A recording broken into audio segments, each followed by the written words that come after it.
Você já sentiu seu coração disparar sem motivo nenhum? Às vezes um tremor acontecendo, uma falta de ar, e você tentou descobrir o que estava acontecendo e não sabe? Será que a ansiedade pode causar isso? Será que a ansiedade pode causar AVC, infarto, diarreia? É isso que a gente vai discutir no vídeo de hoje.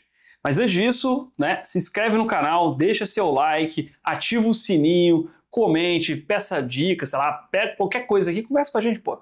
Esse canal aqui é justamente pra gente bater um papo.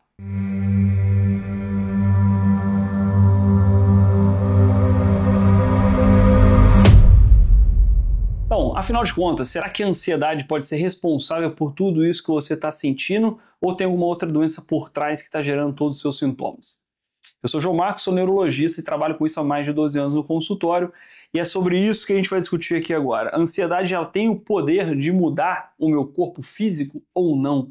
Será que uma doença psíquica traz uma manifestação física? Então, a resposta é meio que óbvia, mas a gente vai entender o porquê. Sim. Eu vou lembrar aqui, por exemplo, quando eu comecei, assim que eu formei, aqueles papos, quando eu formei, mas assim que eu formei, todo médico, é muito comum no início da nossa carreira, a gente dá plantão em porta, ou seja, pronto-socorro que a gente chama carinhosamente de porta. E lá no pronto-socorro eu lembro que eu fui atender um paciente, na verdade eu estava atendendo vários pacientes e um amigo meu chamou, João, chegou um paciente ali e tal, é um PT, tá? Vou colocar isso aqui porque eu não concordo com o termo, mas é o que alguns colegas podem falar. E o paciente chegou ele com uma mão dura, rígida, sem dificuldade de respirar, e eu fui atender esse PT. E cheguei para atender esse paciente, fui ver, tinha passado por um processo grave lá, um problema familiar importante, e ele desencadeou uma crise de pânico, e dali ele começou a ter uma contratura muscular muito forte, a boca foi ficando dura, ele foi tendo dificuldade de respirar.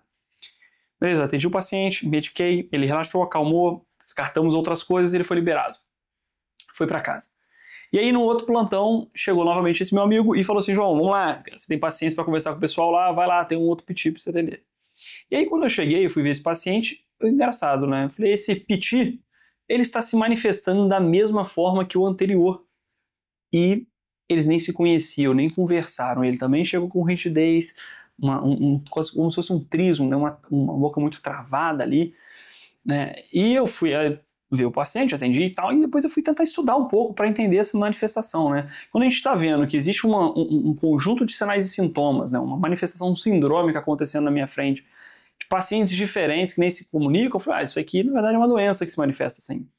E tinha artigos de 1970 descrevendo essa tetania, a tetania é esse tipo de contração involuntária e mais sustentada em pacientes com crise de ansiedade. Então, vamos lá, para a gente começar a discutir aqui sobre as manifestações físicas. A contratura muscular ela pode acontecer por alguns motivos. Imagina que o ansioso está naquele estado mais de alerta, está naquela tensão, arranjou uma briga, ou ele, faliu, está sem dinheiro, ou algum outro problema acontecendo na vida dele. Uma das coisas que podem acontecer durante o processo de ansiedade é a hiperventilação. Então o paciente ele começa a ventilar muito rápido, respira rápido. Esse respirar muito rápido, ele vai fazendo com que ele vá perdendo o gás carbônico, que é o CO2. Isso vai causando uma alcalose respiratória. Nosso corpo ele tem um pH ideal, que ele vai trabalhar numa faixa ali, e quando eu tenho qualquer coisa que possa desregular esse pH ideal, eu posso ter com um pH mais ácido ou um pH mais básico. Um pH baixo é ácido e o pH alto ele é mais alcalótico, mais básico. Então quando a gente vai perdendo gás carbônico, eu vou ter um pH um pouco mais alto, vou ter uma alcalose respiratória. Essa alcalose respiratória ela gera um desequilíbrio nesse que a gente chama de equilíbrio ácido-base e pode causar algumas alterações no nosso corpo, dentre elas uma hiperexcitabilidade dos nervos e músculos, causando aí sim espasmos, contraturas involuntárias ou mais sustentadas. Além desse pH causar diretamente isso, ele também causa uma alteração no cálcio ionizado. Eu vou perdendo o cálcio. Lembrando que para ter uma contratura do meu músculo, para as minhas mãos fecharem, eu tenho ali um nervo que encosta no músculo e faz uma alteração elétrica. Então eu tenho bombas de sódio, potássio e cálcio na minha célula que vão fazendo essa troca e eu tenho a contração. É um mecanismo específico. Só que eu perdi esse cálcio. Então eu vou ter um músculo que contrai e não relaxa. Ele não consegue, ele vai mantendo essa contratura ali por mais tempo. Pode causar até dor no paciente. Eu falei de tetania porque a doença do tétano, ela causa isso de uma forma irreversível. Normalmente o tétano não tem cura. Poucos casos na literatura mostram o tétano ser curado. Mas nesse caso não, ele tem um tempo. Depois que eu melhoro a minha respiração, eu tendo a relaxar de novo. E eu volto a esse equilíbrio ácido básico e eu relaxo a musculatura. Tá aí um dado muito objetivo que a ansiedade pode fazer. Tá vendo? É muito bioquímico, a gente vai até na profundidade da molécula ali, nos íons e nos elétrons. Então, vamos lá. Vamos pensar em uma outra coisa que esse estado ansioso pode fazer. O que o ansioso ele pensa? Ele está diante de um quadro da realidade que ele está vendo como um perigo. Nosso corpo ele tem um mecanismo de luta e fuga, em que se esse prédio que eu estou gravando aqui, se aqui no estúdio Ford já pega fogo, eu vou sair correndo. O meu corpo ele libera adrenalina e me coloca numa situação real de risco. Olha, João, você tem que fugir.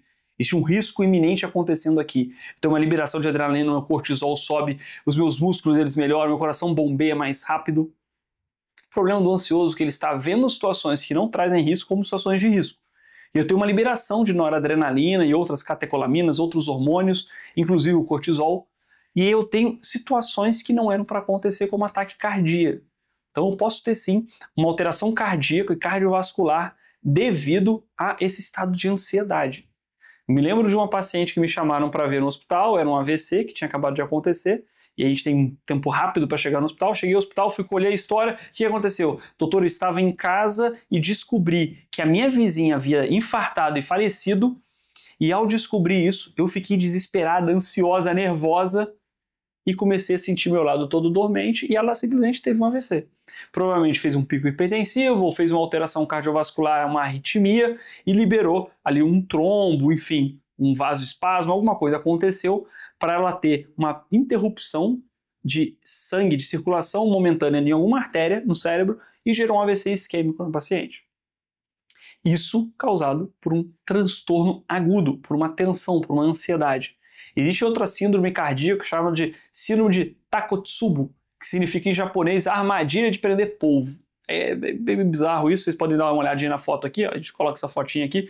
Isso quer dizer, esse símbolo é o símbolo que o ultrassonografista vê ali no ecocardiograma, em que a gente tem uma alteração tão importante do coração, né, que a gente tem uma perda, como se fosse uma pequena paralisia ali de uma área do coração, do ápice cardíaco, e eu tenho então uma perda da contratilidade, né, do coração, gerando alterações cardiovasculares, podendo gerar até um infarto. Isso pode ser um estresse não só emocional, como um estresse físico, um acidente, uma tensão, enfim, pode gerar essa alteração, também conhecida como síndrome do coração partido, que é real, isso pode acontecer. Então a gente tem uma alteração cardiovascular de novo vindo de teoricamente, de um sintoma psicológico. Outros tipos de sintomas muito comuns são sintomas gastrointestinais, a síndrome do intestino irritável, ela é real. Então, pacientes que têm diarreias, quantos colegas gastroenterologistas já não me encaminharam pacientes por não descobrir a causa exata da diarreia e a gente foi ver, era um quadro de uma ansiedade, um quadro depressivo que estava se manifestando com esse sintoma físico, justamente para a quantidade de neuroreceptor que a gente tem no intestino. E essas alterações hormonais diante desses estados de saúde, esses estados mentais alterados por questões de ansiedade, depressão, enfim. E aí a gente pode ir variando. O tremor é extremamente comum. Quem aqui às vezes nunca tremeu quando vai gravar um vídeo, quando vai estar apresentando um trabalho em público, enfim, justamente por alterações de neurotransmissores como a noradrenalina que eu já havia falado. Então, existem tremores que podem ser exacerbados pela ansiedade ou podem ser causados pela ansiedade. O tremor essencial benigno, que é uma doença neurológica, né, a gente chama mais de tremor essencial, né? É uma doença neurológica que pode causar um tremor de ação. A pessoa vai escrever, vai pegar um copo, vai, enfim, fazer uma ação e ela treme mais, principalmente o movimento mais fininho. Quando você chega um dedo um perto do outro aqui, o tremor essencial, a pessoa tende a tremer. No estado ansioso, piora muito o quadro do tremor. Outras alterações são as alterações respiratórias. O ansioso ele vai tendo uma respiração mais curta, que é aquela causa ali da tetania das contraturas musculares. Então, sim, a ansiedade ela pode ser, sim, responsável por diversos sintomas físicos. Mas vale lembrar uma coisa que é muito, muito, muito importante. Isso é um diagnóstico de exclusão, ou seja, eu preciso descartar todas as causas orgânicas, tumor, alterações eletrolíticas, ali um paciente que está com sódio baixo porque tomou um remédio errado, ou um paciente que fez um quadro infeccioso. Eu preciso descartar tudo isso para poder sim falar que isso está vindo de um quadro de ansiedade ou do quadro depressivo. Mais um sintoma super comum é a tontura, vertigem. Pode estar associada a um zumbido ou não, que também pode ter uma origem ali da ansiedade. Existe um quadro chamado TPPP, tontura perceptual postural persistente, que está muito ligado aos transtornos de ansiedade, por uma alteração ali bioquímica. A gente tem alterações de desregulação de noradrenalina, de serotonina, e vai uma sensação de estar sempre meio mareado, parece que toda hora eu saio de um barco, né?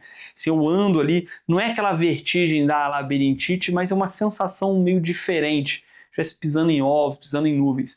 Também é um sintoma extremamente comum dentro dos quadros de ansiedade. Então, não esqueça, procure um médico, faça uma consulta, investigue melhor para você ter a total clareza se esse sintoma advém de um sintoma, de uma causa psicológica ou de uma outra causa orgânica. Beleza, pessoal? Não se esqueçam de se inscreverem no canal, ativar sininho, tá? Compartilhar esse vídeo aqui, me seguir nas redes sociais e deixar aqui perguntas e discussões no comentário. Um abraço, até a próxima!